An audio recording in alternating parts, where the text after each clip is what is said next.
there is a danger that comes with overworking a competent employee without matching your expectations from overworking them. I'll give a typical example. So say you have a HR person, and that HR person is very good at their work. They are very competent.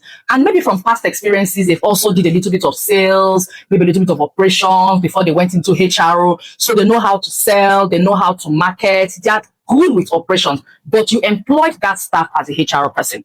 Now, there's a danger, usually, what I've seen happen over time is that sometimes you now find the business owner now using the HR to do sales, using the HR to do some operational work that is not part of their job. In fact, you now start using the HR person to do 3 different roles that you'd have had 3 persons employed for.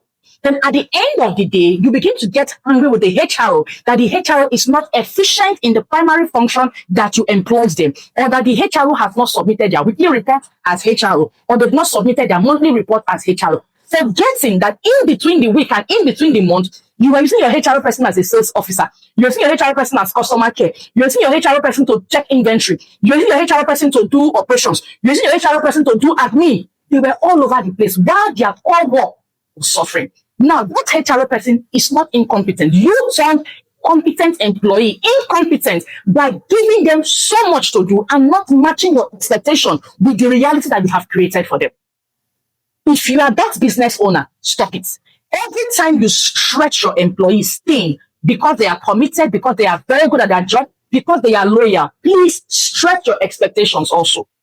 If you know that you overwork them during the week or during the month, or you have been overworking them, you are going to have to cut them some slack in setting expectations. It is only fair that you do that. If you know you don't know how to manage people when you stretch them and manage your expectation, please don't do that. Because you know what happens? The productivity of that staff declines. In fact, that primary function they were employed for, takes a nosedive.